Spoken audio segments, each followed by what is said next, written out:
Planning on traveling this summer? Make saving at the pump part of your plans with 2 times the fuel points from Harris Teeter. It's easy. Download your eVic coupon, and for every $1 you spend with your Vic card, you'll get 2 fuel points. That's up to $1 per gallon on quality fuel at participating BP and Harris Teeter fuel centers. Download your eVic coupon today and save money at the pump all summer long with eVic and Harris Teeter fuel points. Attention shoppers, we now have taste in the bread aisle. Dave's Killer Bread. That's right, an organic bread that's no longer a sedative for your taste buds. Dave's Killer Bread is on a mission to make the most of the loaf, to rid the world of GMOs, high fructose corn syrup, and artificial ingredients, and plant the seeds of good in all that they bake. Killer taste, killer texture, and always organic. Dave's Killer Bread. Bread amplified.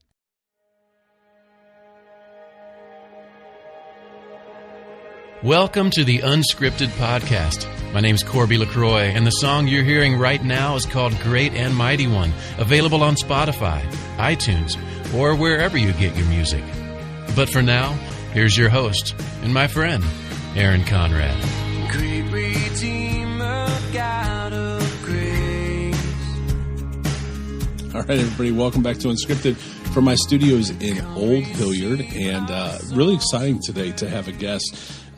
To have a conversation about something that I actually received an email while I was on vacation. So you're the first guest back since I've been on vacation. So we're back in the saddle again. But I received this email while I was on vacation, and I could not wait to talk to you. So my guest today, let me go ahead and turn it over to you. Let you introduce yourself, and we'll go from there. All right. Well, thanks for having me on. Being the first guest after your vacation, I hope I can make it interesting for you. So my name is Steven Collis. I'm a writer. I write both fiction and nonfiction. I'm also a law professor at the University of Texas, specializing in First Amendment law. And I love, just at heart, I'm a storyteller. I've always wanted to be a storyteller and a novelist. And so I've been writing and publishing books for a while now, and just thrilled to be on with you to talk about them. Well, thank you, because I feel completely outclassed in terms of your knowledge and your resume. But we're on today to talk about praying with the enemy. That's so as I read the email about what this book is about, I was blown away by because I think it's so important in where we are in the world today with so many different things. So why don't we just start off there? First of all, let's start with your story. You've already, kind of told what you are in terms of titles, but let's just start with your story. Who are you? So the audience, as they're listening, knows a little bit more about you. Yeah, well, I'm like I said, a writer and a law professor. I also am a father and husband. I've got 5 kids. We live in the Austin, Texas area. I'm at the University of Texas. And if I'm not teaching or writing about law, I'm writing or working on books or spending time with my family. I think that probably sums me up pretty well, generally. So you wrote this book, Praying with the Enemy. First of all, where did this all start? So I lived in Korea for 2 years, a long time ago. And when I got back, I wanted to do some kind of a project on Korea, write a book about Korea. And I was in the basement of a university library doing some research for a different project.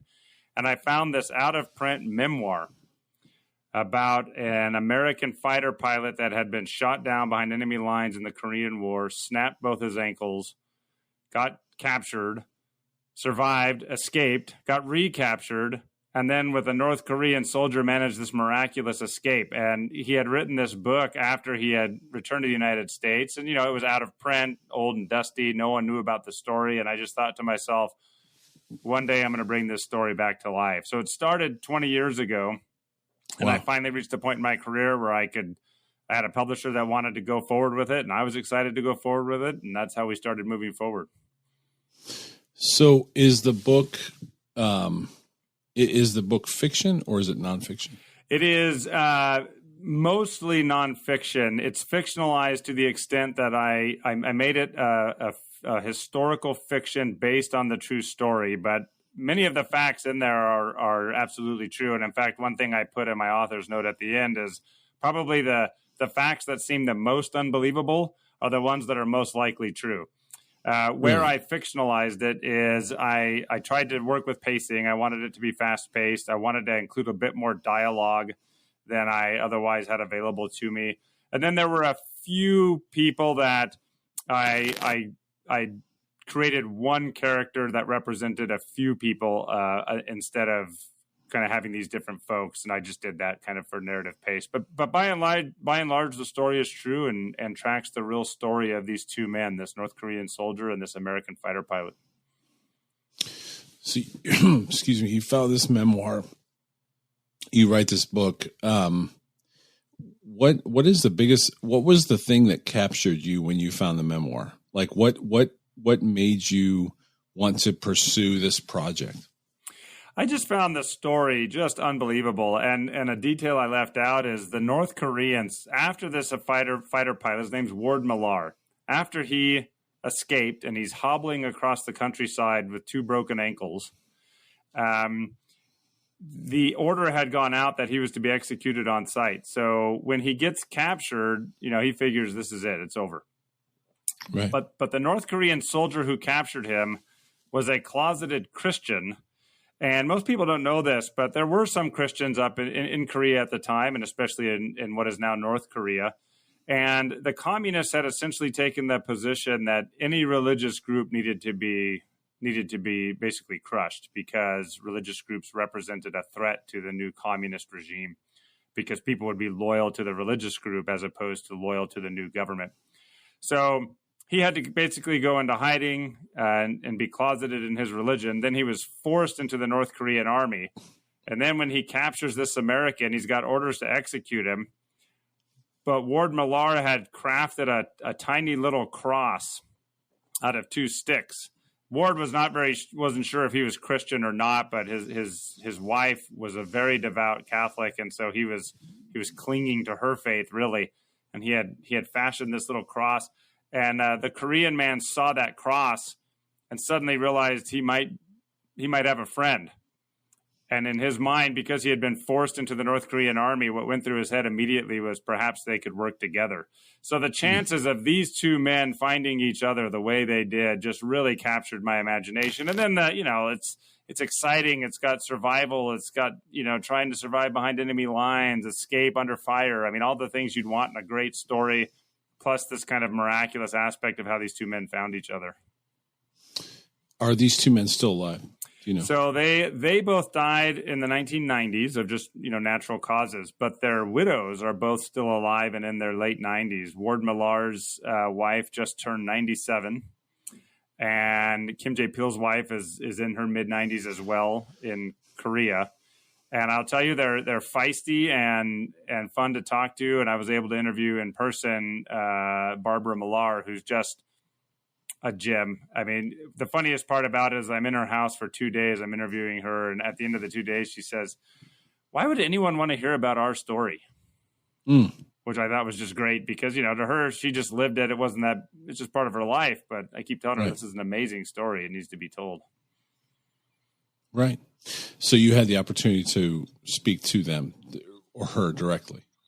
Yes. Yeah. And do the interviews. And I had a friend who's Korean, and I told her, would you just hunt around and see if you can find anything out about this Korean man? Here's his name.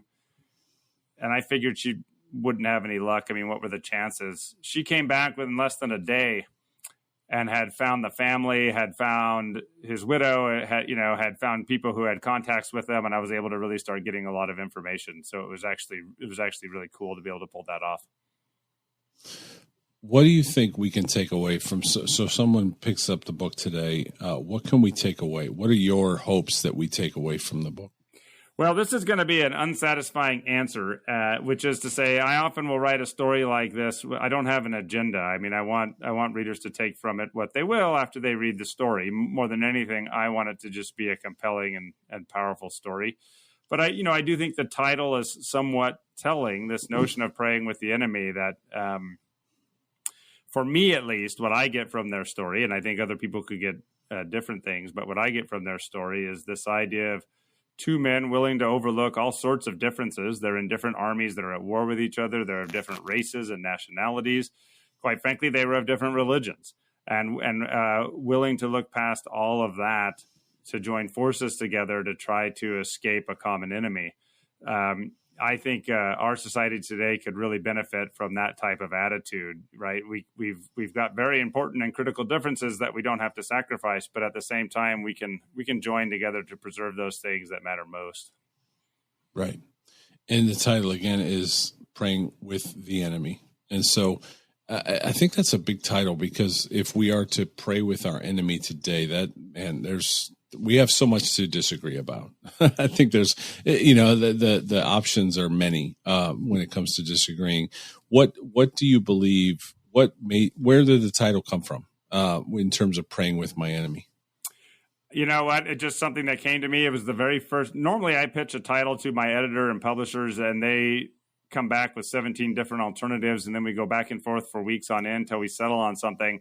This time, it was the first thing that came to mind for me. It made sense. I pitched it to my publisher. He loved it, my editor, and then he took it back to his, the publishing committee and everyone else at the publisher. They all loved it, and we just stuck with it from the beginning. It just made sense. And you've got these two men who, technically are supposed to be enemies, but realize very quickly that they can be allies together and do have this, in the case of the American, kind of a budding faith. And in the case of the Korean, a struggling faith. He was someone who was very devout, but then was really beginning to doubt himself and his faith. And so, them praying together to try to escape is what makes for a really compelling story. So that's how I got to the title. When did you start writing the book? I first started writing it. Well, it depends on what you mean by writing, I suppose. But, the really thinking of the narrative and how I craft it was probably about 2 years ago. And it was about 18 months worth of serious research and outlining and figuring out how the scenes were going to break down, who were going to be my point of view characters, how was I going to make the stories merge together. Obviously, I have the history of the two men, but then there's also a question of pacing and timing and how you want to pull all that off. So I have to think 2 years ago was in the midst of pandemic, probably starting, or we were in the midst of it. We were also in the midst of, that's when this podcast started. It was in the midst of racial tension, a lot of stuff going on in the country in terms of, there was just a lot going on. Did that play into the title? And as you were writing, did you find something in there as you were writing, because there was so much going on in our country in terms of our enemy, and we were at war with one another in really many, many ways? Did you find that? It's interesting, not so much with this book, although I absolutely think that theme is there as we've already discussed it. But 2 years ago, I was actually finishing up my previous book, which is called The Immortals. And it is a nonfiction, purely nonfiction. It's the true story of 5 men who sacrificed themselves to save hundreds of others when a Nazi U-boat sunk their transport in the middle of World War II. These 5 men were each of different religions and one of different race. And as I was writing that book and wrapping it up right before I turned to praying with the enemy, the book, The Immortals, was originally going to be called The Immortal Chaplains, because the story that most people know about is about these 4 chaplains, each of different religions, who sacrificed themselves to save men of all these other religions. Well, as I was doing the research for that book, you mentioned, the racial tensions we were going through in 2020, and quite frankly, are still, I think, dealing with today as a society. As I was doing the research for that book, I came across a black petty officer who, after the 4 chaplains had saved all these men when their boat was sinking, they were in the water, freezing water off the coast of Greenland. And Coast Guard cutters came to save them. And this black petty officer named Charles W. David Jr. had absolutely no obligation whatsoever to jump in and save people, because he was the 5th highest ranking man on the ship, and it was overt racism that prevented him from rising any higher in the ranks. But a bunch of men before him basically, figuratively froze. They were afraid to jump into the water. So he and some other men jumped into the water, and of the 200 men that the chaplain saved, Charles W. David Jr. saved 100 of those by pulling them out of the water. And then he died a couple weeks later from pneumonia. So it's an indirect answer to your question, but that book especially, I really had in mind. As soon as I found out about Charles W. David Jr., there had been one paragraph written about him.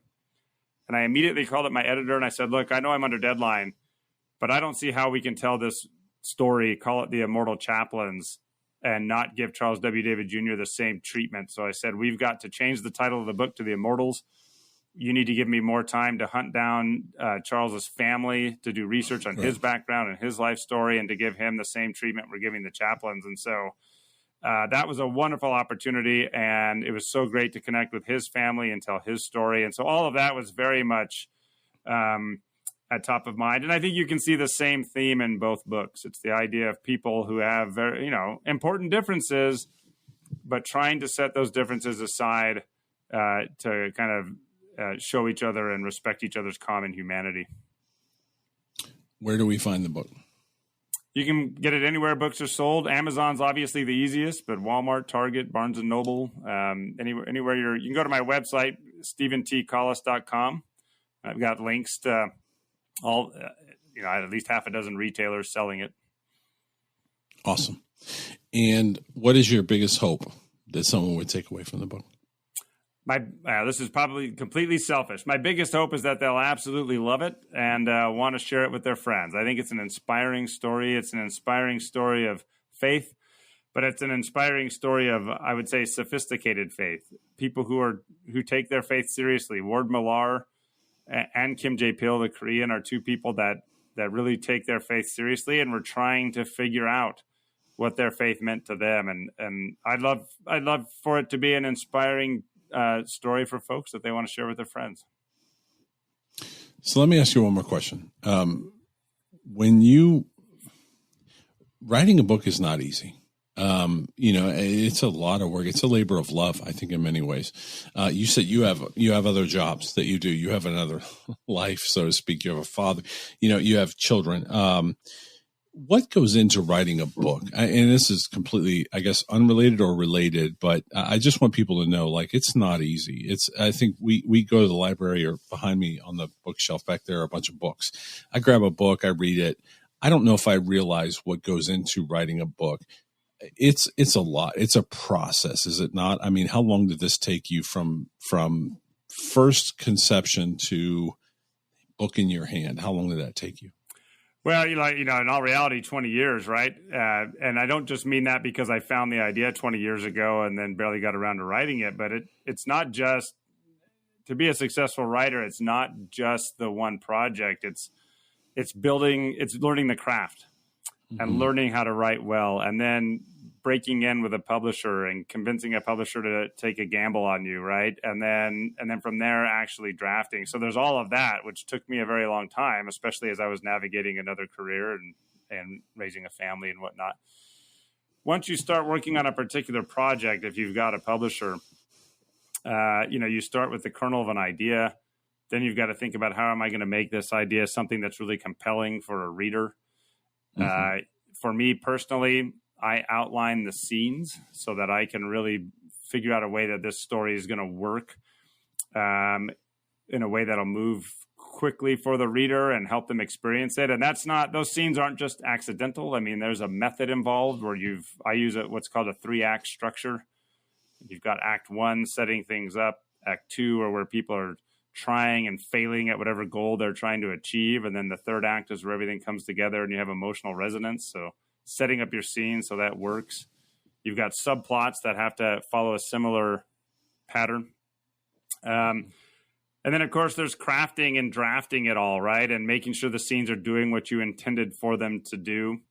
That's a lot of work, and it's not easy with the writing, especially when you find yourself being repetitive or using the same writing technique too much. You've got to adjust for that. And that's probably the most burdensome heavy lift, is just isolating yourself and writing and closing out all other distractions, even while emails are piling up and other obligations are pushing in on you. But you have to have a good amount of time to just get the words on the page, right?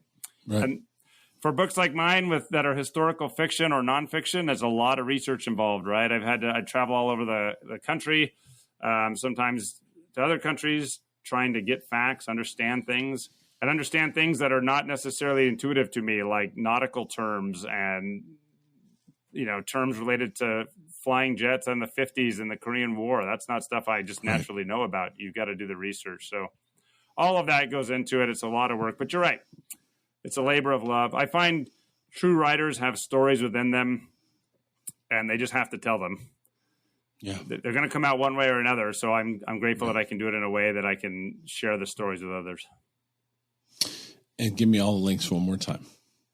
Sure. Well, the easiest link is my website, StevenTCollis.com. And from there, you can find all the retailers as well as my other books and some of my background and bio. Well, thank you. I know that writing is, you said it, we've said it a few times. It is a labor of love. You took time away from your family to write this because you're passionate about it. So I hope this audience will seek out the book, find the book, and support the book. And I believe, which is why I want to do the interview, I believe it will change us and help us in the time that we're in, to, again, pray for our enemy, praying with our enemy. I think the world would be different if we could just pause and do that. So thank you so much. Thank you so much for your time. Thank you for sharing this information with us and for writing the book. Yeah, thanks for having me on. It's really been a pleasure. I'm grateful I can talk about it, and tell your readers if they want to, shoot me an email. I'm happy to hear from people who got it if they've got questions. Where can they? What is your email? So it's pretty simple. If they're on my website, again, StevenTCollis.com. That's Steven with a V, and then Collis is Collis. They can just hit the contact button, and it's contact@StevenTCollis.com, and it'll come to me. Awesome. Well, thank you so much. Thanks for writing the book. I look forward to reading it myself. I haven't had a chance to read it yet, but I look forward to reading it. And thank you so much for the passion that you have for this story. And I'm sure that those two families very much appreciate your passion for this story. Thanks again. Thanks for joining us for another episode of the Unscripted Podcast. Make sure to like, share, follow, and review on your favorite podcast platforms. Also, make sure to check out my song Great and Mighty One on Spotify, iTunes, or wherever you find your music. We'll see you next time on Unscripted with Aaron Conrad.